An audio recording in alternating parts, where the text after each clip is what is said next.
Hello, good morning, good afternoon, or good evening, depending on when you're watching this video. My name is Rebecca Jessman, and I'm the Director of Policy with the Canadian Centre on Substance Use and Addiction.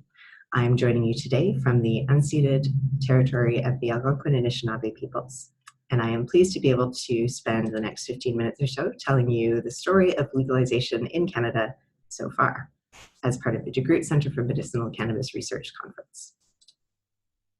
So a few words about CTSA. We are a national nonprofit organization with a mandate to reduce the harms associated with substance use by advancing approaches that are grounded in evidence and in collaboration. And we certainly value the collaboration that we've enjoyed with the DeGroote Centre in their conferences to date. So in brief, what does legalization in Canada look like? Well, in October 2018, the Cannabis Act, Bill C-45, came into effect, which made Canada the second country behind Uruguay to legalize and regulate cannabis for non-medical purposes. It's important to note the objectives of the Cannabis Act. When we're talking about evaluating the impacts of policy, we should be evaluating those impacts against the objectives of the policy. Those are preventing young persons from accessing cannabis, protecting public health and public safety, deterring criminal activity, and reducing the burden on the criminal justice system. What's important here is what you don't see. You don't see financial gain as one of the objectives. So we are really taking a public health and public safety approach versus a revenue generation approach to legalization in Canada. This is reflected in the details of the legislation. So minimum age of 18 is focused on reducing the criminal justice involvement. If we had set the minimum age above 18, that would mean that 18-year-olds, adults, in possession of cannabis could still be looking at a criminal record for adult use, which would be problematic. We're allowing home cultivation of up to 4 plants, personal possession limits of 30 grams. I don't need to read all of this to you. Most of you are probably familiar with it, but I'd like to highlight the restrictions on packaging, advertising, and marketing, because this is where Canada really exemplifies the public health approach, where we restrict the advertising and marketing that private firms are able to do, and also require THC and CBD levels so that the consumer is informed, as well as Health Canada mandated warnings in terms of the effects of cannabis use on health and safety. It's important to note that the federal government sets out these broad regulations, but within those regulations, the provinces and territories can also increase or set different parameters. And we see this in particular with minimum age, where most of the provinces and territories have raised that age to 19 in order to match their legal drinking age. The exception is 21 in Quebec, which was raised in the interest of reducing harms to younger consumers. Another area that the provinces and territories have jurisdiction is with retail sales. So the federal government controls licensing of production, but the provinces and territories control distribution and sales.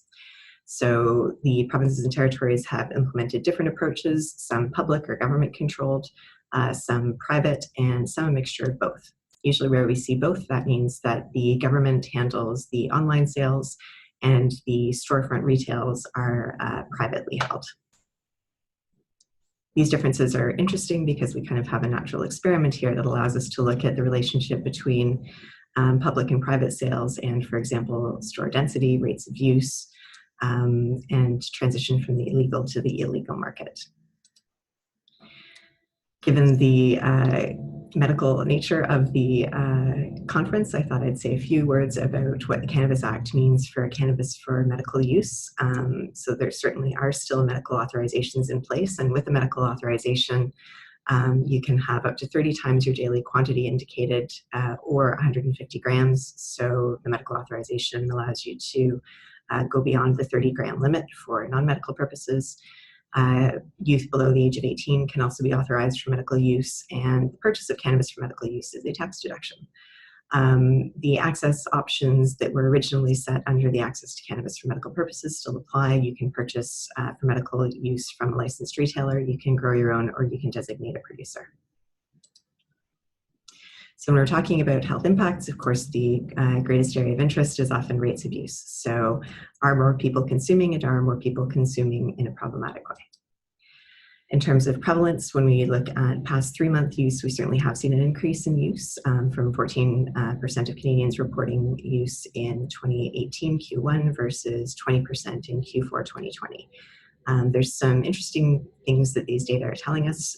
For one thing, the age group with the highest prevalence continues to be 18 to 24, but where we're seeing some of the more interesting increases is in the 25 to 44 age group. We're also seeing an increase among females in the past quarter of reporting, and this is going to be interesting to watch to see if it's a lasting trend or if it might be an effect associated with COVID, because we've also been doing some prevalence polls looking at alcohol and cannabis use in the context of COVID and seeing that some people are using cannabis and alcohol in terms of coping with the stresses related with COVID, and particularly females who are responsible for caring for young children in the home, which could account for some of the increase in female use that we saw in Q4 2020, because we also saw that there was a significant increase in that kind of pre-holiday stress associated with COVID. Unfortunately, this data does not tell us about youth use. The ages under 18 are suppressed due to sample size in the survey. So use overall is certainly a concern, but what's more of a concern is frequent or heavy consumption, which tends to be more strongly associated with risks and harms. So here again, we're seeing an increase from 5.4% reporting risky or harmful use to 7.9%. We're seeing higher rates here in the 18 to 24 age group, but still seeing some of that among females. Again, we'll have to watch and see if this is a trend associated with COVID, particularly looking at the 18 to 24 age range and knowing that we're seeing some people, particularly those who are reporting feelings of isolation and who are at home alone and who are single, reporting the use of cannabis and alcohol to cope with the feelings of isolation. So availability, accessibility. Where are people getting their cannabis? Well, we're certainly seeing that the retail field is expanding. And we know from alcohol research that outlet density is important to monitor because it's associated with rates of consumption and particularly higher risk rates of consumption. But we also know that providing reasonable access to a legal product is necessary if we're looking to transition people from the illegal to the legal market. It's also important to note that above and beyond the retail stores that are counted in this table, there are also online sales. So in terms of where we're seeing the increase, of course, Ontario jumps out with the 783% change, which is primarily due to the fact that prior to 2021, there were license caps in Ontario. So when those license caps were lifted, we certainly did see a huge explosion in the Ontario market, which we can anticipate to have an impact given Ontario is Canada's most populous province. We don't know what the right balance is in terms of outlet density or number of stores when it comes to rates of use or impact in the illegal market. We're all learning as we go here, so the important part is to continue monitoring the data to look at both health and illegal market impacts as we go forward.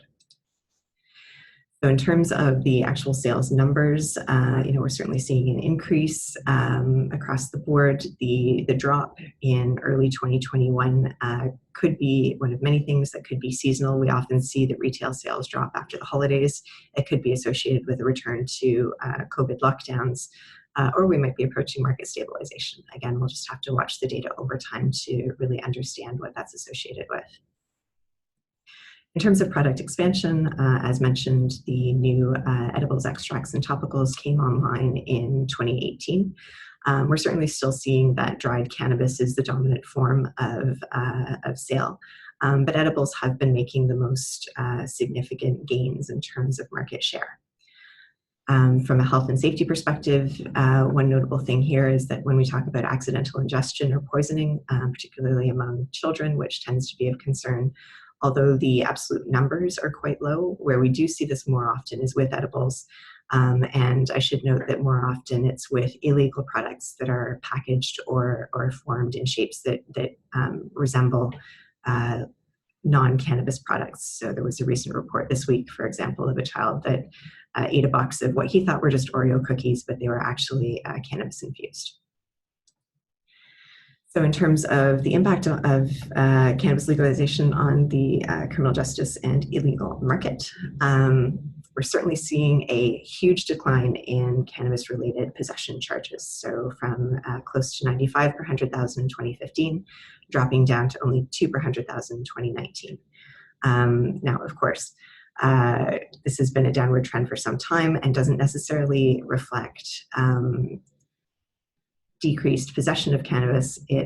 What police charges often tell us is more about police priorities and police practices as opposed to necessarily Canadian public behavior. Another important thing to note, of course, is that as of 2018, the Controlled Drugs and Substances Act was no longer the dominant piece of legislation for cannabis possession charges. So we need to also take into account the Cannabis Act charges. But even when we do add those, we're still seeing a significant drop in the number of charges laid for cannabis possession from, again, close to 95 in 2015, dropping down to just under 15 in 2019 per 100,000. It's also notable to see that the dominant age range for those charges is youth, again, which under the Cannabis Act makes sense given that youth possession is still prohibited by law. Does that mean the illegal market is on its way out? Well, we're getting there, but we're not there yet. And we certainly didn't expect to see that change overnight. We expected a gradual decline, which is what the survey data, so this is self-reported source of cannabis, is telling us. The pink bars are showing a gradual increase in the number of people reporting purchases through legal retail, and the green bars are telling us about a decrease in illegal purchases. The orange bars are those who report home cultivation. So we've seen slow but steady growth in that area that could be related to the fact that seeds and seedlings were fairly slow to come onto the market in terms of retail sales. It could also be COVID-related green thumbs. So we shall wait and see what happens to those numbers.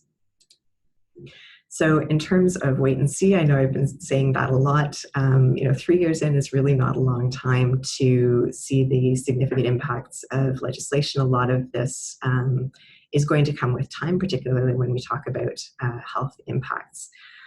So the important piece is to continue collecting and monitoring the data to ensure that we're reflecting emerging trends in good public policy.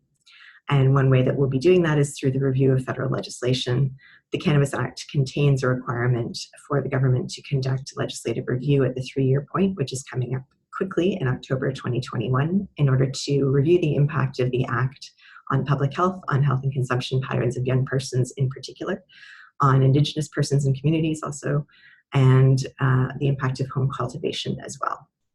The report will be filed within 18 months, so you can expect to see a lot of kind of a flurry of data collection and dialogue, probably a lot of lobbying action. We know that there's industry interest in reducing some of the restrictions on advertising and marketing, while at the same time there's strong public health interest in retaining those restrictions in order to prevent a significant increase in use. Again, keeping in mind that the objective of the Act is public health and safety rather than revenue generation. So thank you very much for joining me today, and I very much look forward to continuing to learn from the research that you are doing to teach us more about what the health impacts of cannabis use over time are. If you would like to know more, continue the dialogue on drug policy and impacts in Canada, I invite you to check out CCSA's Issues of Substance Conference coming up in November 2021. And although we can't do an interactive Q&A, I certainly invite you to reach out via email to contact me with any questions that you might have. I am always happy to talk about cannabis and cannabis policy. So thank you very much and have a wonderful day.